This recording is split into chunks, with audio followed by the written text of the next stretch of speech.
Hi. Hi. Are you Sorry I popped in earlier. Yeah, okay? where's my face? There I go. No problem. No problem. I was just clicking on everything and then I Yeah. was all of a sudden it's like walking into the wrong room. Oh, sorry. Hi Not a guys. problem. Oh, Fine. Hey everybody. Hi Evan. Tina. Hi Greg. Hi, Hi Mickey. Mickey. Nice to meet Hi. you. good to meet you. Nice to meet Greg. We haven't met. This is funny. When Tina and I were putting these panels together, hi, Edwin. Hello. It Edwin. never occurred to me that the two of us and two of our presenters from yesterday were all back together again today. All we were doing was looking at what books make sense for this theme. We weren't thinking of other situations. But anyway, Tina, did I like photobomb you earlier when Did Naomi? so did Richie, Yeah, sorry. Yeah. but it's okay. It's fine. all right. I No, am so sorry. We it'll. didn't miss We a beat. do We're just waiting uh for yeah to see how make sure everybody's here. But yeah, it's okay. It's we have the two different lines. It's fine. Tim took care of it. Just okay. that And was when should we wait for who are we waiting for? I think actually I think it's 2:30.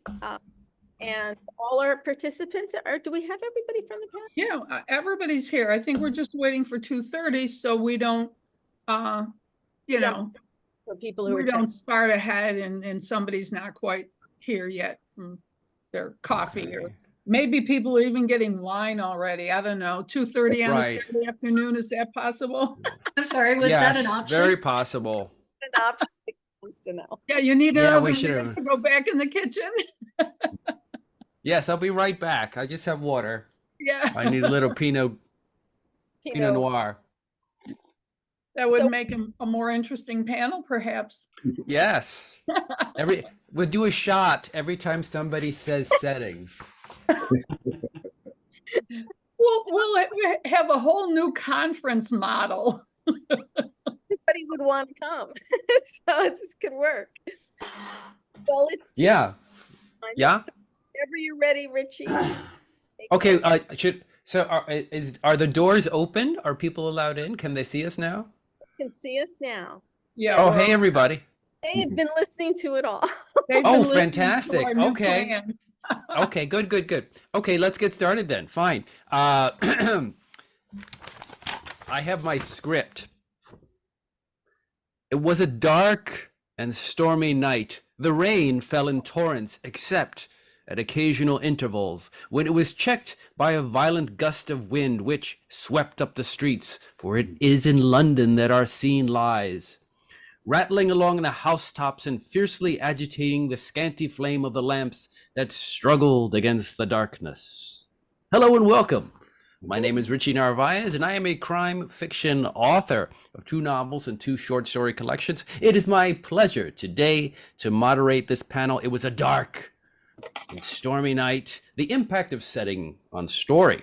Taking off from the famous line I just read by Sir Edward Earl Bulwer Lytton, which comes from his novel Paul Clifford. Of course, everybody knew that. That's good. Trivial Pursuit question. Paul Clifford is actually a crime fiction novel, by the way. It is about highwaymen and con men, so perfectly apropos. Everyone talks about the weather, and no one does anything about it. We're not going to do anything about it either. But we're going to talk about it some more, and how the use of weather and the setting can affect the telling of a mystery story. And our hope is that it will give fans something to know about their favorite talented authors, and it will give writers hints about how to use setting in their own work. So let's get started. I'm going to ask a question, and then I'll introduce you in the first round, and then we'll dive into questions. We'll see how it goes. If we're in the middle of something and you have something you want to say, just let me know. We'll get back to you. So I'm going to start off with Mickey. Hi, Mickey. Hi there. Let me introduce everyone to you. M.E. Browning writes the Colorado Book Award-winning Joe Wyatt mysteries and the Agatha-nominated and Royal Palm Literary Award-winning Mercavallo mysteries as Mickey Browning. Mickey also writes short stories and nonfiction. Her work has appeared in dive magazines, anthologies, mystery magazines, and textbooks. An FBI National Academy graduate, she worked in municipal law enforcement for more than 2 decades and retired as a captain before turning to a life of crime fiction. So, Mickey, hi. Hi there. If I may, good to have you.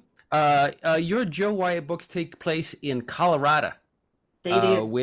Whereas the natural beauty of a stunning river valley meets a budding hipster urban locale. I've only passed over Colorado in a plane, so I don't know much about it.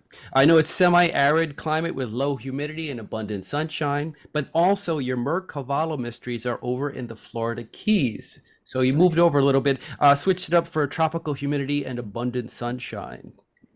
So, in noting this, in what way do you think weather can be used for good effect for a story in general, and how important is weather and setting in the overall atmosphere and tone of your work? So you're breaking me in here easy, I see. Yes. Well, I think the two are combined. You have to keep them combined. It's an integral part of a good story. I think both can control the mood, create conflict, and influence pacing. It's how you manipulate them, that's the key. But with those two different series that you just mentioned, the one that was set in the Florida Keys could not be set anywhere else because it actually took place, the first one took place on a very specific shipwreck. And so a lot of it was underwater.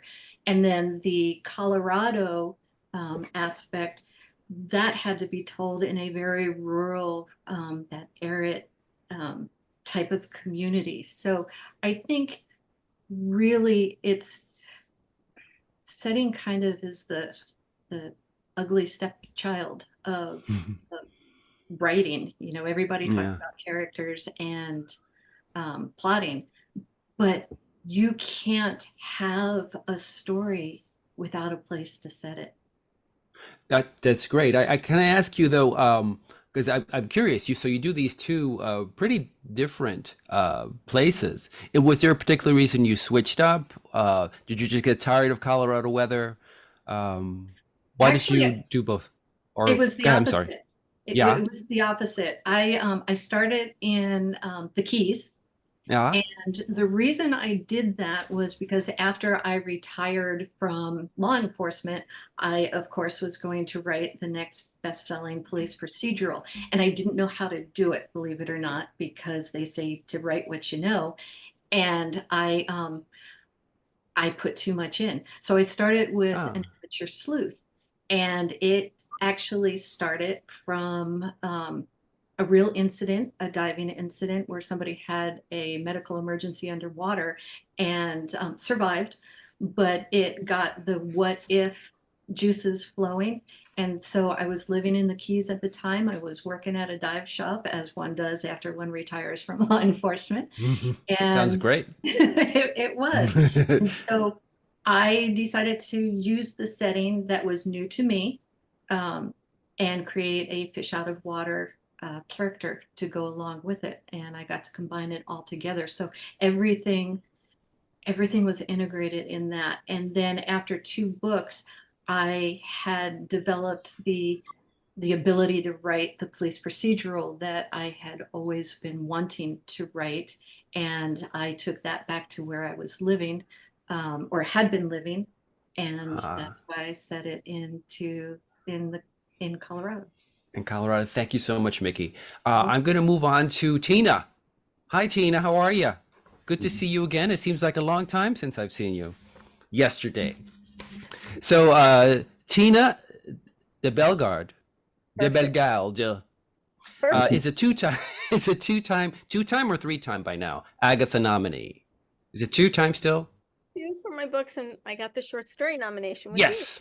Yes, very good. So it's 3-time, right? For her Batavia on Hudson mysteries, her short stories have been nominated for an Agatha and a Derringer. Tina co-chairs this Murderous March conference and is a founding member of Sleuths and Sidekicks.com, a team of authors who blog, tour virtually, and teach writing workshops. She is a member of Writers in Kyoto and reviews books for booksonasia.net. Hi, Tina. So my first question is, because I had to Google it, because I wasn't quite sure. Every time I Google Batavia on Hudson, you are the first thing that comes up. There is a Batavia, which is very good social media marketing, by the way, getting back to my topic from yesterday. But is Batavia and Hudson your own name? Or is that like a town name? So you made that up. So you made but there is a Batavia, New York. There's a Batavia, New York, a Batavia, New York. Batavia, sorry. Yeah. I'm on the Hudson, and it's one of the reasons why it's called Batavia on Hudson. Okay. To situate everybody here, because Carol, you might know better. The other Batavia is out west. I think it's Western New York. It's west of me, and I'm in the middle. Yeah, it's pretty far out west. It's not close at all to where I wanted to be, and I. Ah. So you invented your own. I did. Very good. So actually, so that ties into my question. So now you have still an upstate town with all 4 seasons.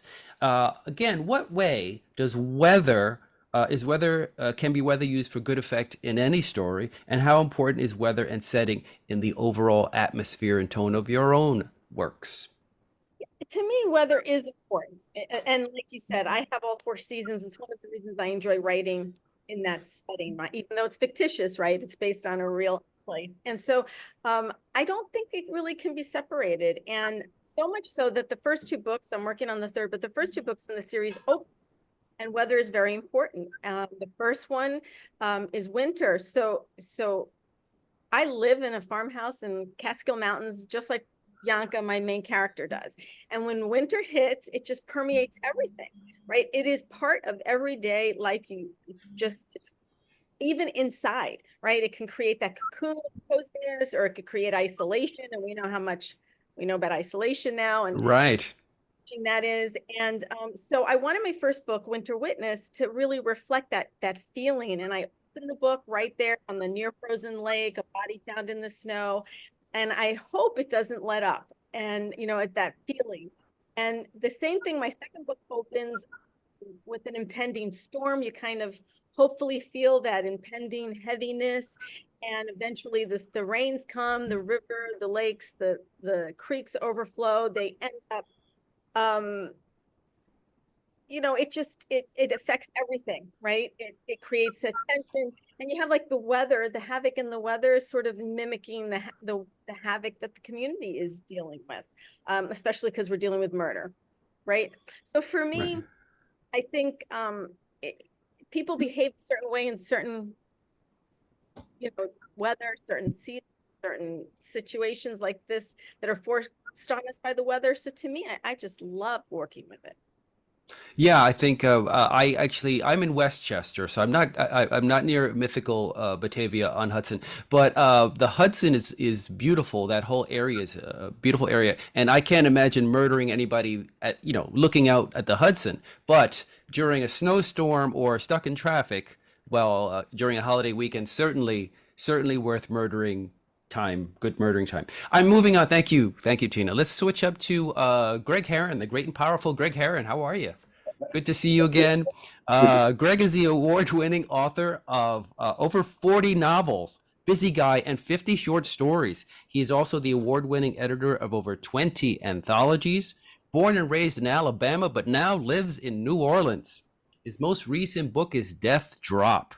Now, since you write very often about New Orleans, when people think about it, they think about food and weather and all the trouble that is encountered with what's happening in New Orleans. So it has a significant relationship to weather, let's say. Humid subtropical with hot, humid summers and mild winters. Both in a sense, lovely and devastating in their turn. So in what ways do you think weather can be used in any story, and in what ways do you use weather in your works? You can't really write about New Orleans without writing about the weather. I mean, we have like 3 weeks of winter and 4 weeks of spring and 4 weeks of fall, and the rest is summer. And Mhm. it's overwhelming. I mean, you can't. It's not escapable. You feel it Yeah. everywhere. You have to keep your indoors at a certain temperature to get the damp out of the air, so it's always freezing inside, but it's extremely hot and humid outside. It's And then we have hurricanes and tropical storms, and constantly having torrential tropical storm, not tropical storm, but tropical storm weather, where you have, this week the streets flooded. We had a thunderstorm Yeah. this week, and you're trapped inside until the water goes down. You can't do anything. You can't go anywhere. You can't really write about New Orleans without writing about the weather, and it does affect us. I mean, Oop, oops, your video. There you go. cat. And so it affects your personality. It affects your mood. Things that happen here in the summertime. I mean, people come. It's always funny to me because people will come here in April and May and think, and will complain about the heat. And I'm just like, oh, you ain't seen nothing yet. Correct me if I'm wrong. I mean, your series, you started off your series, and I think you only planned, I think, a trilogy or something, but it was after Hurricane Katrina, you changed your plans for your series because you had to, because Well, it changed everything. well, there's two different. You're conflating two different series. I'm sorry, yes. All right, no, it's fine. There's over 40 books. I don't. Yeah, I know. God, yeah. Anyone's I could only read 35 this weekend. Go ahead. So, the first series, one series was originally planned to be 7 books only. Yeah. Pretty ambitious. And I had them all planned out, and then Hurricane Katrina happened, and that ruined everything I had planned. The other series was originally supposed to be a standalone, and then they wanted Ah, a book, and then I decided, oh, well, it actually works best as a trilogy. And then Hurricane Katrina happened. What Hurricane Katrina did to me and other New Orleans writers was, I always wrote in what I called the amorphous now. My characters don't I had not really planned on my characters aging. It's always just right now. It's just right now. But when you have an event like Hurricane Katrina, you can't do that anymore because, well, the hurricane was how many years ago? When did this happen? And it affected everybody here. You can't write about New Orleans in the present day without really taking that into consideration.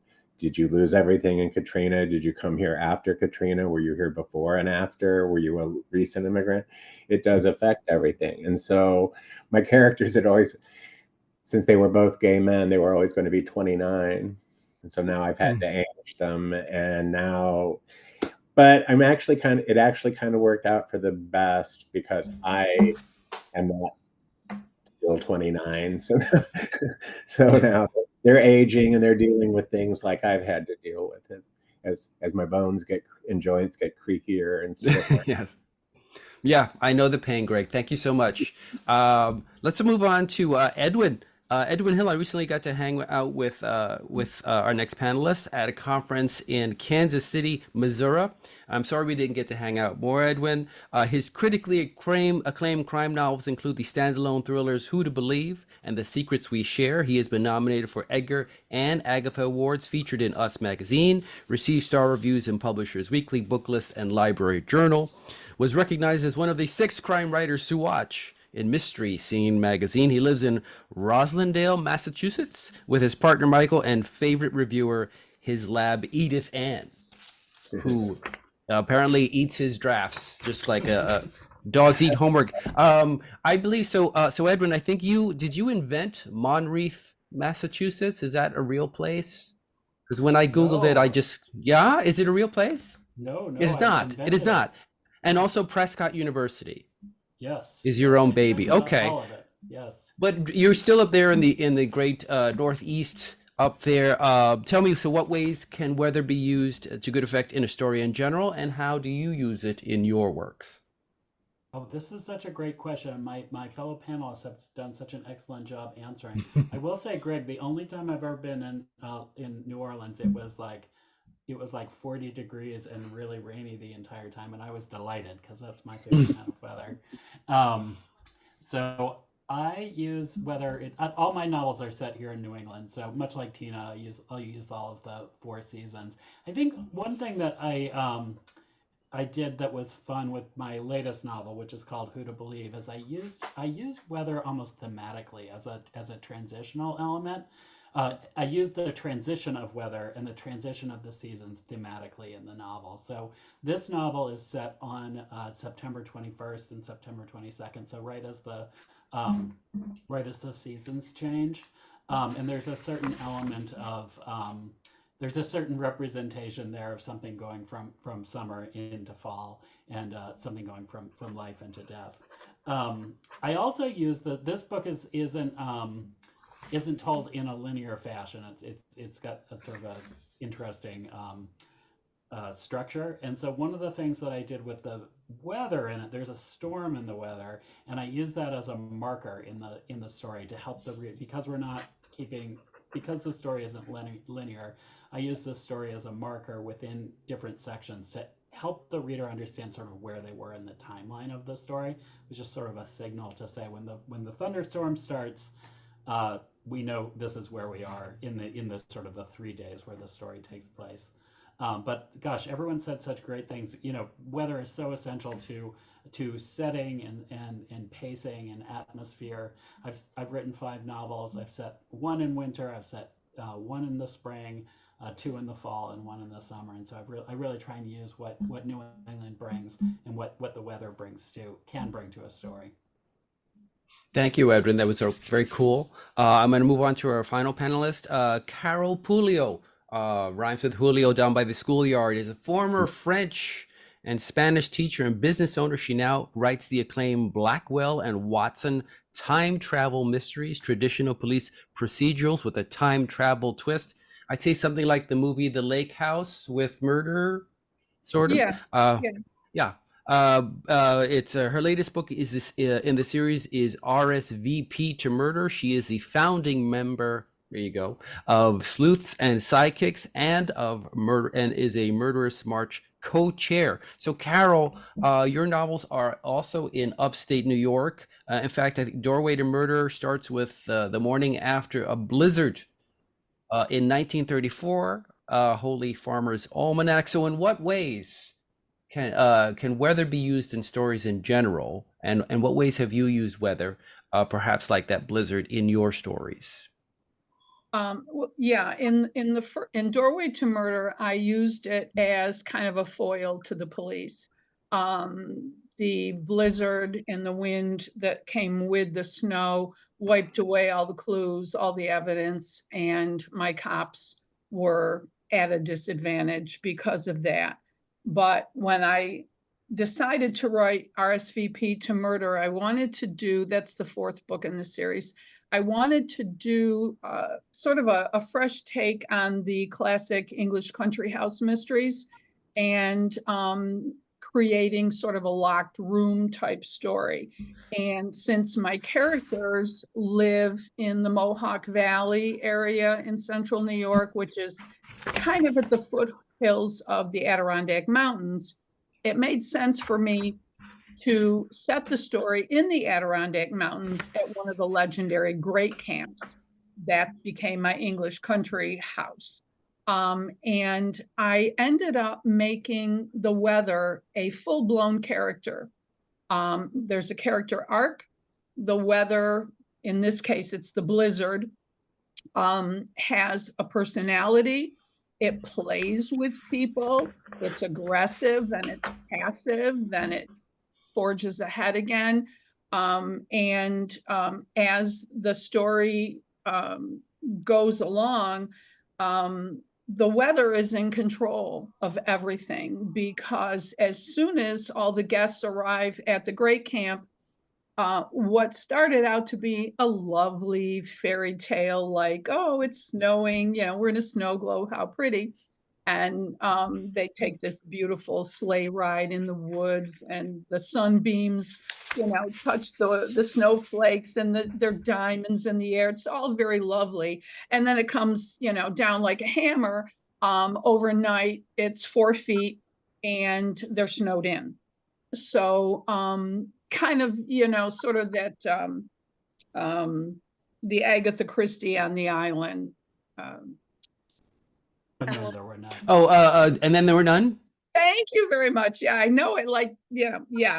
So that, so they're snowed in.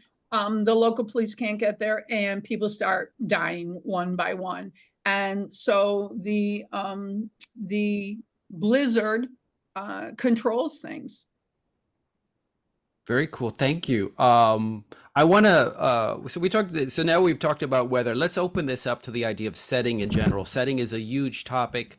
We're talking about geography, locale, culture, politics, demographics, history. Tina, I'm going to start with you because you said, I love murder mysteries because they are incubators for character studies. So I'm curious on how you have used setting to play a role in shaping your character. I mean, again, setting is this big thing. How has setting particularly made your character your character? And by the way, if any of you want to read a selection of your works that illustrate the question, please do, because I would love to hear your stuff. But Tina? Well, as far as the characters, like my main character, Bianca, she's new to this area. Finding other very much a part of a very intimate community. It's sort of a something's going on with your mic. Yeah. my mic. Your mic is going in and out. Really? Yeah. Okay, so You're good now. You seem good now. Okay. Okay. So better. Okay, so Yeah. catch me up. What was I saying? You were saying your character was new to the area.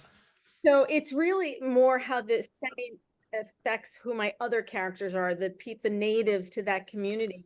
And, it's a small, intimate community. And I think that's what's important about my setting. It's this little rural village, and everybody knows everybody, and nobody's ventured far from there. The other thing is that I have always particularly felt, when I conceived of the concept of my book, that I wanted Batavia-on-Hudson to be a place where everybody who is new, and there are a few newcomers, and even people who have been there for a while, have gotten there for a reason, escaping and hiding from something. So for me, it was important, even if the backstory is not something the reader knows about, it was important for me to understand that being in this quiet, remote place was important. That's why the people were actually there. And for something more concrete, is being in an intimate community, and I'm learning about this now because I've moved to this area, one just like it, is that you are there and you have to get along with everyone. Everyone knows everyone, and you can't have disputes. You really can't let these things escalate. You have to kind of be like a family and make it roll with it. And so they do this in this small village. And then, for example, in my second book, they end up having to evacuate because of this storm, and they go to the community center, makeshift evacuation center. And now you take an intimate community and you make it even more intimate. And, the cracks start to show. And personalities, the real personalities, as opposed to those personas that we work so hard on, even in small, those start to crack, and tensions, just escalate.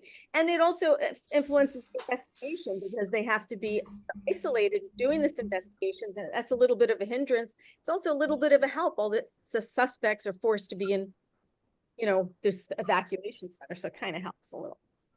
Yeah, that's a really interesting examination of the small town is itself I guess claustrophobic, small town kind of atmosphere is illustrating and is working on all the characters and showing their characters in that pressure cooker. And then you take them and put them in an even tighter pressure cooker, which reveals their characters even more. So yeah, wonderful. Very good. Thank you so much for that, Tina.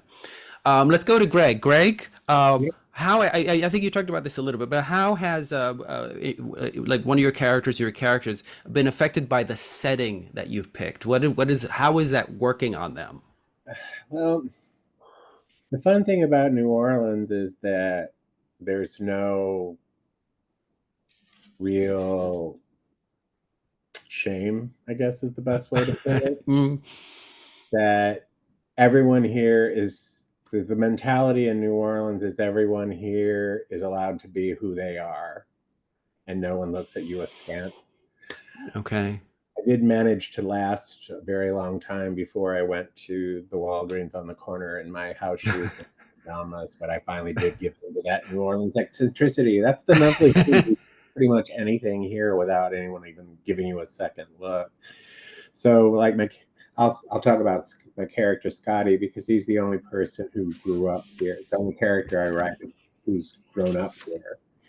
And growing up in he grew up in the French Quarter with very French Quarter bohemian parents, which really had a profound effect on who he is. I kind of think of him as the embodiment of the spirit of New Orleans because he has the same mentality about New Orleans. Everybody is who they are and let them be who they are and don't judge anybody.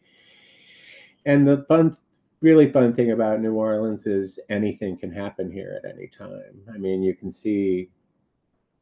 walk out your front door and walk into a second line parade. You can get caught in traffic going to work because of a parade that no one knew about, that just suddenly I mean, this kind of stuff happens all the time. And so you kind of learn I did not ever learn to this, but you really need to not be so concerned about time. Okay. Because you never know what's going to happen. Like, okay, I can make it to the post office, the grocery store, and be back home in an hour, and 5 hours later I'm home because I got caught in a thunderstorm and had to stop because the streets were flooding and had to sit in a coffee shop for 2 hours. I didn't get to do the things that I wanted to do today. So it's kind of fun because you can be unpredictable when you're writing a story about New Orleans. There's always something different or strange or crazy that you can have happen that nobody will raise an eyebrow at because it's New Orleans. I mean, I've tried very hard with the Scotty series to make the plots of the books as preposterous as possible. Everyone loves them. Go figure. And no one thinks anything of them either. It's like, oh, this is such a crazy look at New Orleans. And he captures New Orleans. Okay. I'm doing what I'm supposed to be doing, I guess. Thank you, Greg. That's great. And I have a further question about that, but it's a question coming up a little bit more about that craziness that New Orleans is famous for. But I want to move on to Mickey. Mickey, how is setting, in all its iterations, geography, locale, politics, affected one of your characters, any of your characters? Well, all of your characters. Actually, there's always politics that go along with police work, and I'm sure that's no news to anybody. But I think really, as far as what I can bring to this that others might not be able to, is talking about how water affects my characters. Because the first 2 books that I had set in the Keys, the whole crux of one of them starts underwater, where my protagonist is faced with determining what really happened when a documentary crew member vanished during a dive that she was leading on a Florida Keys shipwreck. So by taking place underwater, at night, no less, it changes how you write about things, because water changes the dynamics of what we're really used to moving through. It was a lot of fun to play with, but the reader may not have as much experience with being underwater. So, Jacques Cousteau called it the silent world, but it's not. The reef goes crazy with noise and pops and that sort of thing from snapping shrimp and things like that. Sound travels 4 times faster. So you don't necessarily know where the sound is originating from, which can present opportunities for that boat being dangerous if you're underwater. You can't see things without a mask. You can't live without specialized equipment. So you have a lot of things that can go wrong. Now, one thing I couldn't incorporate was smell until I was topside again, but you could even incorporate taste. The environment presented its own challenges, but then what people brought as far as their comfort with it presented others. And characters have various levels of diving ability, even in this. So, from an investigation standpoint, evidence doesn't last very long, particularly in salt Yeah. water. So, evidence can be hard to find or collect even. So there's plenty of dangers, and it was just a ball to write. Yeah, I think that it's a great kind of setting. I think we have a weird relationship with water. I think we love looking at it, but diving into it is similar to going into space. You are immediately not in your most your friendliest environment. So there's a level of tension automatically added to any of those scenes, even for somebody who's an experienced diver. The water is like it's a living thing in a sense all around You them. have to Thank you. respect it. Yeah. Yeah. Oh, yeah. No, that sounds fascinating. Thank you, Mickey. I want to move on to Edwin now. You're at Prescott University, or any of the other books. How is the setting affecting the characters? Or you can pick a main character or any character. How is the setting affecting them? Sure, this is a great question. So, like I said, my books are all set in New England, and so a couple of the questions that I always ask when I'm starting a novel is, one of the benefits of writing in New England is that you have urban settings, you have rural settings, you have things in between. You can go from the mountains to the ocean to the lakes really easily. And so one of the things that I always start with as far as setting goes is just how, like, what type of setting do I want? How many people do I want to have there? So kind of like what Tina was talking about with Batavia, but Batavia on Hudson. um, do I want to have a small town where everyone knows each other? So that's what I chose to do with my last book, which is called Who to Believe. And do I want that? Like, what do I want the socioeconomic setting to be? So with that book, I chose, upper middle class. And then how do I want the people that are in that community to interact with each other? So for this novel, I really wanted it to be almost like a locked room mystery. And so I wanted to limit who could get into the story. So we weren't going to have a story at a community center like Tina did. We were going to have a story at a very small, intimate setting with a group of people. And then I have to look at the choices that I make about that setting so this novel has 8 people who are at a dinner party, basically, and I have to look at the setting of where I put those 8 people. So in this story, I decided to put them right on the coast in an old farmhouse that had ramshackle rooms that ran into each other. And then I needed to add another house that was next door, but not right next door. So I had to add a dark path that connected the two of them through the woods. And that served a function for the novel. So it was just a series of questions that I asked myself. And of course, I made different decisions with all of my other novels.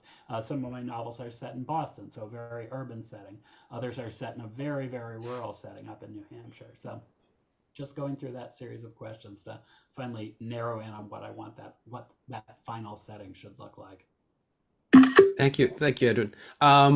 Can I let me ask Carol as well. How has the setting impacted your character? You have characters bouncing back and forth in time, so you have 2 very solid settings and two historical frames of references today and then 70 or something years ago. 1982. Yeah, So 80. yeah, So 80, so quite a bit of time. So you have two things working on these two different characters. These how are those impacting who they are?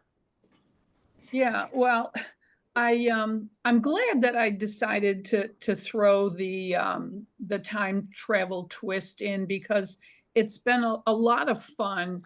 And when the first thing I decided to I used Einstein's theory that all time happens simultaneously, that there's no past, present, or future, and that time can fold over. So based on that premise, my cop Stephen lived in 1934, and that's where all the crimes take place, and that's where most of the books take place most of the time.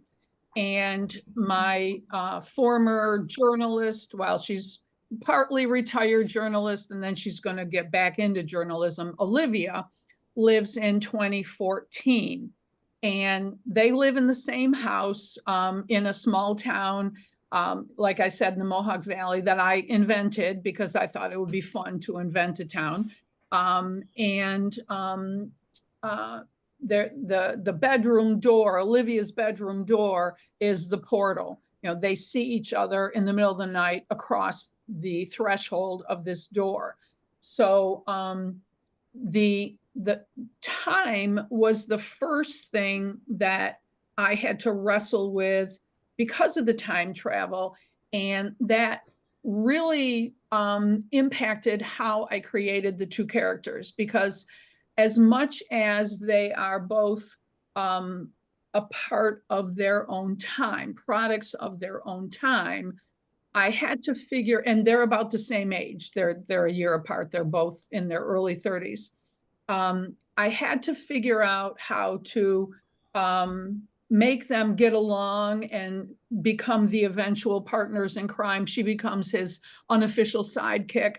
And, I thought back to my dad, who, although he was only 11 in 1934, I thought of that generation's mentality and their opinions on everything, versus a young single woman in the 2000s who owns her own company, owns her own house, owns her own car, does exactly what she pleases.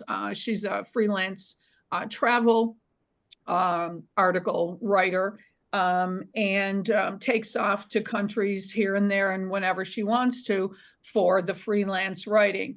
So Stephen, of course, is a product of his small town, but he likes to read science fiction. So that gives him an interest into her world. He's all over Jules Verne, for example. The biggest impact on Stephen's personality was his mother, who died a month before the series begins. She was from Paris. She was an acclaimed writer and very bohemian. As a matter of fact, the fifth book that I'm working on now brings her back. It's in Paris in 1895. But that aside, she lived a very bohemian, cultured, intellectual, no holds barred. I mean, Paris in 1895 is like, San Francisco in the 60s. I mean, there's no rules, and you even break the no rules. I mean, it was just insane. So she raised him to be completely open to every personality, every person, everyone. He doesn't have the traditional prejudices of many men in his time. And he treats Olivia like an equal. She has an affinity, an interest in the golden age of travel, the transatlantic ships and the beginning of air travel. And she loves the golden age of mystery. She reads Agatha Christie and Sayers and so forth, and watches the Thin Man movies and likes Mr. Moto and Charlie Chan. So they are both poised to meet somehow in the middle. And one of the best things that I used for that was I was involved in USAID for a long time, and people coming to this country from African countries, Southeast Asia, South America, coming into a completely different world. This was back in the 80s when, when it really was a very different world and they didn't see things on the internet and stuff. So lots of relying on people's reactions to seeing things for the first time. So okay, I think that's enough. Well, that's good. Thank you so much. Thank you. Speaking of Paris, I mean, when we think of Paris, many of us, and thank you for bringing it up because it ties into a question I just thought of, so it's a surprise one. But it's sort of a craft question. People think of Paris. They think of croissants, the Eiffel Tower, and snobby people. So, and I tell my students, I teach creative writing, I tell my students sometimes you can use the preconceptions of a place to your advantage, but sometimes you want to change people's minds about a place. So I'm going to ping back right away to Greg, because I think people have many preconceptions about what New Orleans is. And I'm curious to know how you either feed into that, play with it, play off of it, and how you work with all the stereotypes about New Orleans. Well, there's probably the biggest misconception about New Orleans, the biggest stereotype about New Orleans is that it's Mardi Gras all the time. It's not. Yeah. Mardi Gras is actually Yeah. actually only one day. Carnival is the season, but everywhere else, everyone conflates the two. And someone actually got mad at me on Goodreads because in one of my books, the character referred to Mardi Gras as Fat Tuesday and said nobody here calls it Fat Tuesday. And I was like, that's really strange because I hear it all the time from people who live here. But I live in the city and the person lived in a suburb. So, Metairie. You don't live in New Orleans, you live in Metairie, which is another. New Orleans is also one thing I think that a lot of people don't realize about New Orleans is how provincial it is. And I think that's the biggest misconception people have about New Orleans is that it's not. It's actually very provincial. There's New Orleans and then there's the rest of Louisiana for the people in New Orleans. The rest is just this big amorphous, it's out there. You need a passport when you leave the parish, that kind of thing. And so for years, the bridge to the West Bank and the bridge to the North Shore over the lake were toll bridges, but only coming into New Orleans, not going out, because the saying was no one would pay to go to the North Shore or the West Bank. Only pay to come into New Orleans. But now it's difficult because a lot of people's opinions about New Orleans are very wrong because they don't really understand. I loved New Orleans before I moved here, and I started writing about New Orleans before I moved here, and then I moved here and I had to throw everything I'd ever written about New Orleans away. It's entirely different when you live here than when you visit here, and that's the biggest misconception that people have. It's very, very difficult to write about New Orleans when you don't live here because the day-to-day is so different than what anyone else can imagine. It's funny because in a city where you can access alcohol at gas stations and 24 hours a day, 7 days a week, we really don't have a lot of alcohol-related issues in the city. Occasionally somebody will drive into a stoplight or I'll be driving somewhere and a stop sign's down. But as a general rule, it's not really, I guess the easy accessibility makes it less forbidden, less fun, less something. People are always, it's like, how do you live in New Orleans and not weigh 500 pounds? It's like, well, I don't eat like that the way you eat when you come here on vacation. You're trying to eat in the city. I can have it any time. I don't have to have it a week. Yeah, no beignets every day. No, God no. No. And it's I don't know. it's really hard to capture what the people who actually live here are like unless you actually live here, because New Orleans is a very hospitable city. We're very welcoming to tourists. Tourists bring in a lot of revenue to the city that the city's dependent on. So of course, you're always going to get really good, friendly service here, but living here as a person in the city is an entirely different thing than when you're visiting. And the wait staff can tell the difference between people who are Oh, I'm visiting, sure. and they work those tourists. You actually get worse service as a local than you do as a tourist, but that Thank you, Greg. Mickey, so when I think of the Florida Keys, I'm thinking everyone's dressed as Jimmy Buffett, and there are parrots on everybody's shoulder. How do you work with or against preconceptions about the town? And this will also, I think, by the way, will work for those who are doing fictional towns, because they're still, on planet Earth, and there are still preconceptions about the upstate New York. But Mickey, does that occur? That idea? There's absolutely preconceptions about it. You have to travel over 17 miles across the stretch, is what the locals call it, before you get off the mainland, which is what the locals call it, and onto the Keys. And there's a lot of haves and have-nots, and the tourists in particular, do bring that preconceived notion that everybody is just on vacation, everybody's that laid back, it's 5 o'clock somewhere, which it is down there.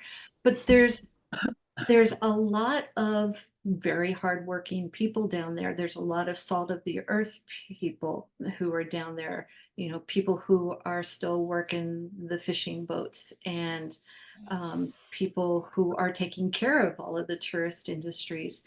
But each key has their own personality. Key West is noted for, where the weird GoPro, and the entire set of keys really has a reputation for partying all the time, and that's really not the case. Although, unlike what Greg was saying about alcohol being a problem, or not being a problem actually in New Orleans, which you would anticipate, in the Keys it truly is. In fact, they allude to it as the Keys disease. People go down there, Oh, wow. and all they do is drink, because it's that party atmosphere. But that's only a select slice of the population. So to capture it truly, you have to show the other side. And I wasn't aware of that until I moved to Key Largo and spent time there. So much like Greg, it really does make a difference to have that local insider knowledge. Okay, thank you. And I have to book my ticket now for the Florida Keys, so I can also drink every day. Thank you, Mickey. Edwin, when I think of New England, I think of long rocky beaches and Barry Manilow. There are preconceptions about New England, maybe the upper crusty or very, very Stephen Kingy. How does that function in your work? How do you work for or against those kinds of preconceptions? Oh, sure. I'm trying a new audio setting. Can people hear me better? Much Yes. better. much better. Excellent. So kind of going off what Mickey was talking about. So I grew up in a country club town, and my family was not a member of the country club. And that sort of infused a lot of what I write about. I tend to write about sort of upper crust people, but like observing them from not beneath, but observing them from outside. And so like with this story, I really wanted to write about, with my new novel, Who to Believe, I wanted to write about this pretty this wealthy town, but I wrote about a lot of the people who sort of work within the town and work for the town, and sort of how they observe the town from the outside, and the people who live in that town. So I think it's just as far as like looking at New England, I think there's a lot of beauty, there's a lot of beautiful settings, and sort of again choosing who's inhabiting those towns and who's telling the story of those towns is one of the things that I always think about really carefully. Thank you. Carol, how about you? So you're upstate New York. I think of upstate New York, I think of a lot of closed factory towns and then tourist areas. That's my preconception as a New Yorker. But how do you work with, I mean, what do you do with people's ideas about where you're writing from or Well, about? I I I invented this town, and in my mind it's located, well, in the books, it's located between Syracuse and Utica, which is pretty much in the middle, central New York. All right. Right. 300 miles north of the city. I'm an hour and a half from the Canadian border. So we're in that area. And I wanted, as I said, most of the books, most of the time are taking place in 1934. That's where the crimes are. And I didn't give it a lot of thought, to be honest. It's just what I would say is a typical small town. It's similar to the small town I grew up in, which is Liverpool, suburb of Syracuse, and similar to the small town that I taught at for 30 years. And yes, there are some closed factories, but there still are a few struggling on. But what was more of an issue with me was when Olivia spends the whole book in her town 80 years in the past, what does she see compared to what she's used to living in? You know, some things are not there yet. Some buildings are not there yet. Some buildings are. She's familiar with the library and a couple of other things. But looking at something familiar with a different lens, I think. And she finds parallels in Stephen's town, or her town, and to her own life. And that's been a lot of fun to play with. So. Okay, good. Thank you. And then Tina, I'm slightly conscious of time. I have, of course, 7 more questions, but just finish this one off. So I mean, you're dealing with the Hudson Valley. Maybe not. Maybe people in California never even think about the Hudson Valley. But in New York, certainly there are preconceptions about it, and preconceptions also just about small towns. How do you work with that in your Well, writing? I worked with it because Yeah. reality, some of the stereotypes are true. You know, we have a couple of really nosy neighbors, for example. Oh, but it's real, you know, and they have an outsized sort of place because it's a small town. So when they gossip, they're causing trouble. They really are causing real trouble. And, you know, hunting season is a real thing. You know, the rifles come out and you know, it's precisely what we think it is. And also, by being a small town, again, it's fictitious. I felt I had latitude to do things like everybody knowing everybody, so getting into each other's business, or an amateur sleuth participating with the sheriff, sitting down and chatting, and maybe finding, you know, throwing him some ideas of things that she noticed. Right. So I played with it. I used it rather than fought it. Okay, cool. Thank you so much. All right, we have time. We have like 4 or 5 minutes. I went over yesterday, so I don't want to get a bad reputation with these people. I'm going to ask you for a very quick piece of advice. I teach crime fiction and also fiction writing, 2 courses this semester. We just happen to be working on setting and description. So, what would you advise a newer writer how to create a real sense of place in order to make that place as real for your reader? Just a few words of advice. What would you do? Let's start off with Mickey. Know what it smells like. That's really good. Yeah. Smell really is one of our most powerful senses. So great memory brings things out. Edwin? Well, that's sort of, I was going to say use your senses, but I'll say know the purpose of know the purpose of whatever choices you're making. So if you're using a storm, for example, like have it be purposeful. Like don't just have the storm for no reason. Yeah, excellent. Yeah, that actually ties into, I tell them the description should always do 2 things. It shouldn't just describe, it should also be purposeful. Very good. Thank you, Edwin. Carol? Yeah, along with what Mickey said, have your characters be part of the setting.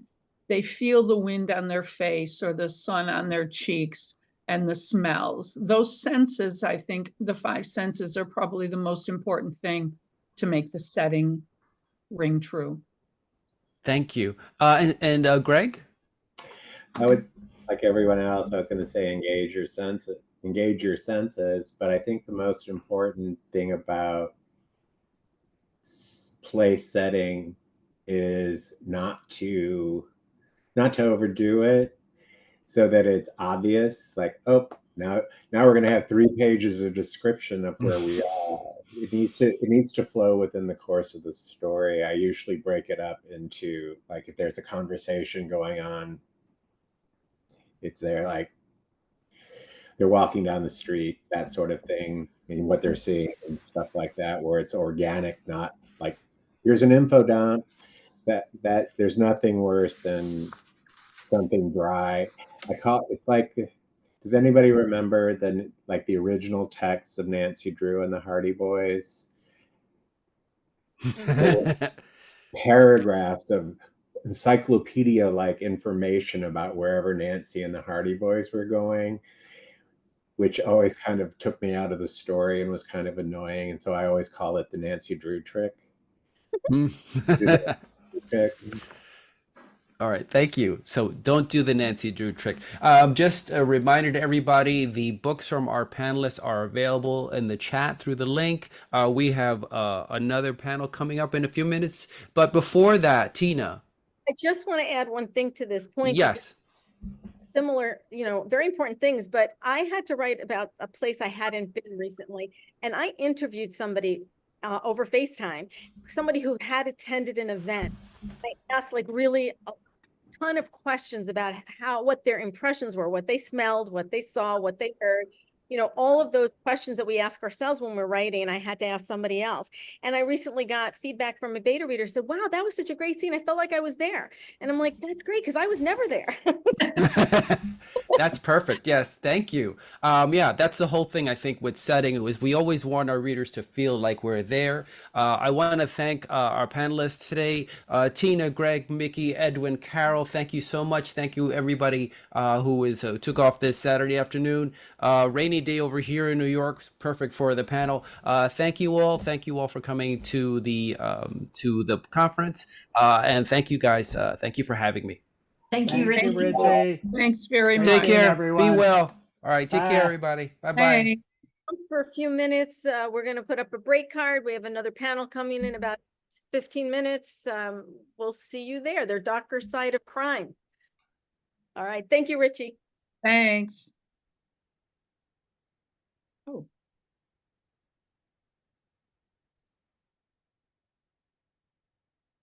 How did I-